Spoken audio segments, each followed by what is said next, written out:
Hi guys, welcome back to my channel. ലാലിഗയിൽ നടന്ന Real Madrid versus ജറോണ മത്സരം 2-0 എന്ന ഗോൾ സ്കോറിന് റയൽ മാഡ്രിഡ് വിജയം കരസ്ഥമാക്കിയിരിക്കുകയാണ്. റയൽ മാഡ്രിഡിന് വേണ്ടി ലൂക്ക മോഡ്രിച്ച്, വിനീഷ്യസ് ജൂനിയർ എന്നിവരാണ് ഗോൾ സ്കോർ ചെയ്തിട്ടുണ്ടായിരുന്നത്. ഈ ഒരു മത്സരത്തിലെ വിജയത്തോടുകൂടി ലാലിഗ പോയിന്റ് ടേബിളിൽ 54 പോയിന്റുമായിട്ട് സ്റ്റിൽ രണ്ടാം സ്ഥാനത്താണ് റയൽ മാഡ്രിഡ് തുടർന്നുകൊണ്ടിരിക്കുന്നത്. ഒന്നാം സ്ഥാനത്ത് ബാഴ്സലോണയാണ് സെയിം പോയിന്റുമായിട്ട് തുടർന്നുകൊണ്ടിരിക്കുന്നത്. 67 ഗോളാണ് ബാഴ്സലോണ ലാലിഗയിൽ ഈ ഒരു സീസണിൽ നേടിയിരിക്കുന്നത്. അതുപോലെ റയൽ മാഡ്രിഡ് ആണെങ്കിൽ 54 ഗോളാണ് ലാലിഗയിൽ നേടിയിരിക്കുന്നത്.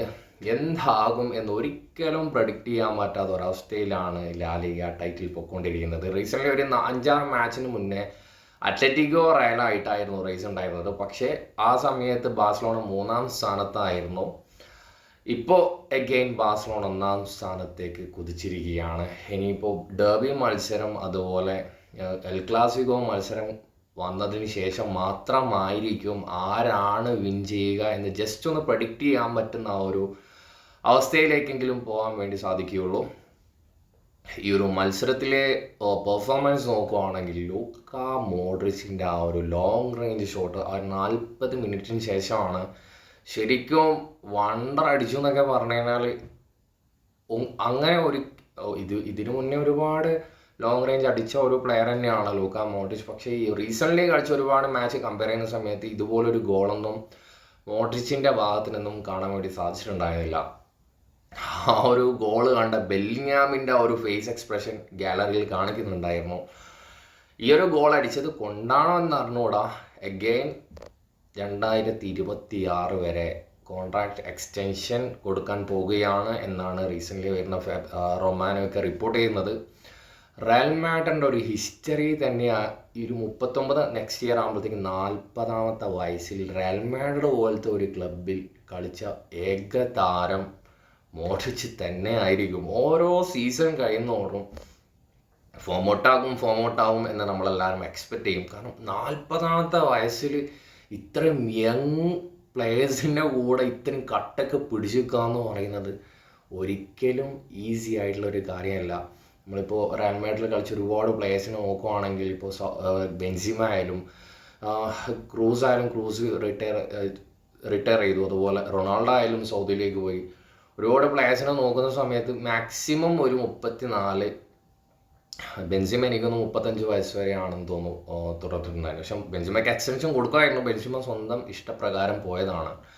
പക്ഷേ 39 ഇപ്പം 40 വയസ്സ് വരെയൊന്നും ഒരിക്കലും പെരസ് ഹിസ്റ്ററിയിൽ കൊടുത്തിട്ടില്ല.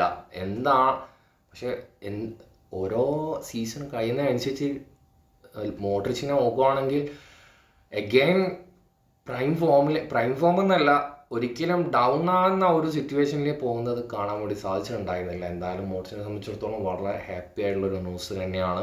അതിനുശേഷം സെക്കൻഡ് ഹാഫിലേക്ക് വരുന്ന സമയത്താണ് എംബാപ്പയുടെ അസിസ്റ്റിൽ കിട്ടിലും ബോളിൻ കൂളായിട്ടുള്ളൊരു ഫിനിഷിംഗ് ആയിരുന്നു. വിനീഷ്യസ് അത് ഫിനിഷ് ചെയ്തു. 2-0 എന്ന ഗോൾ സ്കോറിനാണ് നമ്മൾ ഈ ഒരു മത്സരം വിൻ ചെയ്തിട്ടുണ്ടായിരുന്നത്. 2 ഗോളൊന്നുമല്ല, എനിക്കൊന്നൊരു 4-5 ഗോൾ സ്കോർ ചെയ്യേണ്ട ഓപ്ഷൻസ് ഉണ്ടായിരുന്നു. പക്ഷേ അതുപോലെ അവരും ഗോൾ തിരിച്ചടിച്ചിട്ടുണ്ടായിരുന്നു. പക്ഷെ വാർച്ചയ്ക്ക് ചെയ്തതിലൂടെയാണ് അത് കൊടുക്കാണ്ടിരുന്നത്. അത്യാവശ്യം അത്ര ഒരു ലോ ആയിട്ടുള്ള ഒരു പെർഫോമൻസ് ആയിരുന്നില്ല. ജെറോണയുടെ ഭാഗത്തു നിന്നും ഒരു ആവറേജ് എന്നല്ല, ഒരു സ്റ്റാൻഡേർഡ് ആയിട്ടുള്ള ഒരു പെർഫോമൻസ് തന്നെയായിരുന്നു. പക്ഷേ നമ്മൾ നല്ല രീതിയിൽ കളിച്ചു. വാസ്കസ് ആയാലും സെൻറ്റർ ബാക്ക് പൊസിഷനിലേക്ക് അലബ തിരിച്ചു വന്നു. അലബ ആദ്യം മത്സരത്തിൽ തന്നെ പുള്ളി ഓൾറെഡി ലെഫ്റ്റ് ബാക്കിൽ കളിക്കുന്ന ഒരു പ്ലെയറാണ്. ഈ ഒരു മാച്ചിൽ സെൻറ്റർ ബാക്ക് ആയിട്ടാണ് കളിച്ചിട്ടുണ്ടായിരുന്നത്. ഒരു ക്വാളിറ്റി പെർഫോമൻസ് തന്നെയായിരുന്നു. അതുപോലെ മെൻഡിയുടെ ഒരു പ്രശ്നം എന്താണെന്ന് വെച്ചാൽ ഈ ഒരു മത്സരത്തിൽ അത്ര ഡൗൺ ആയി കളിച്ചത് എന്നല്ല പറയുന്നത്. പക്ഷെ അറ്റാക്കിങ്ങിലേക്ക് വരുന്ന സമയത്ത് ഒരു പ്രോപ്പർ ലെഫ്റ്റ് വിങ് ബാക്ക് കളിക്കേണ്ട ഒരു പെർഫോമൻസ് മെൻഡിയുടെ ഭാഗത്തു നിന്നും കാണാൻ വേണ്ടി സാധിക്കുന്നില്ല. ഫോർ എക്സാമ്പിൾ പറയുകയാണെങ്കിൽ ഒരു ക്രോസ് കൊടുക്കാനോ അല്ല, ഇപ്പോൾ മാർസലോ ആയിട്ട് കമ്പയർ ചെയ്യാൻ വേണ്ടി സാധിക്കില്ല. മാർസലോ മാക്സിമം അറ്റാക്ക് ചെയ്ത് കളിക്കുക എന്നുള്ള ഒരു ഗെയിം പ്ലേ ആണ്. ലെഫ്റ്റ് ബാക്കിനെ സംബന്ധിച്ചിടത്തോളം പേഴ്സണലി ഞാൻ മനസ്സിലാക്കിയത് അറ്റാക്കിങ്ങിലും ഒരേ സമയത്ത് അതേപോലെ ഡിഫൻസിലേക്കും വരാൻ പറ്റുന്ന തരത്തിലുള്ളൊരു പ്ലെയർ ആയിരിക്കണം. പ്രത്യേകിച്ച് റയലിലെല്ലാം കളിക്കുന്ന ഒരു താരം. ഒരു കമ്പാരിറ്റീവ്ലി പറയുകയാണെങ്കിൽ ഒരു ഡാവിസിൻ്റെ അൽഫോൺസോ ഡാവിസ്, അതുപോലെ ലിവർപൂളിൻ്റെ റോബർട്ട്സണൊക്കെ ഇവരെ അത്യാവശ്യം ഡിഫൻസിലും നല്ല രീതിയിൽ പെർഫോം ചെയ്യും, അതുപോലെ ഒഫൻസീവിലും കിടലം പോലെ പെർഫോമൻസ് ചെയ്യും.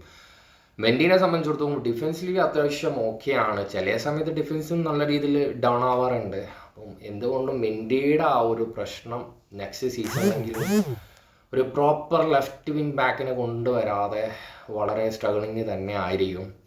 അൽഫോൺസോ ഡാവിസിനൊക്കെ ഒരു മാസം മുന്നേ ഒരുപാട് റൂമേഴ്സ് ഉണ്ടായിരുന്നു റയൽ മാഡ്രിഡിലേക്ക് വരും എന്നുള്ളത്. പക്ഷേ ഇനി യാതൊരുവിധ പ്രതീക്ഷയും വേണ്ട, 2030 വരെ ബയൺ മ്യൂണിക്കായിട്ട് കോൺട്രാക്ട് എക്സ്റ്റെൻഡ് ചെയ്തു എന്നാണ് അറിയാൻ വേണ്ടി സാധിച്ചത്. വാസ്കസ് അത്യാവശ്യം കുഴപ്പമില്ലാത്തൊരു പെർഫോമൻസ് ആയിരുന്നു. ഇഞ്ചുറി കഴിഞ്ഞിട്ട് വന്നതിന് ശേഷം ആദ്യമായിട്ടാണ് ആദ്യ 11 പ്ലേ ചെയ്യുന്നത്. കുഴപ്പമില്ലാത്തൊരു പെർഫോമൻസ് തന്നെ ആയിരുന്നു. 4-2-2 എന്ന ഒരു ഫോർമുലേഷൻ ആയിരുന്നു ഇന്ന് കാർലോ യൂസ് ചെയ്തിട്ടുണ്ടായിരുന്നത്. അപ്പോൾ ഗൈസ്, ഇത്രയൊക്കെയാണ് ഈ ഒരു വീഡിയോയിൽ പറയാൻ ഉദ്ദേശിക്കുന്നത്. ഈ ഒരു മാച്ച് ലൈവ് കണ്ട വ്യക്തികളുണ്ടെങ്കിൽ നിങ്ങളുടെ അഭിപ്രായം കമൻറ്റിൽ രേഖപ്പെടുത്തുക. നെക്സ്റ്റ് വീഡിയോയുമായി വീണ്ടും കാണാം.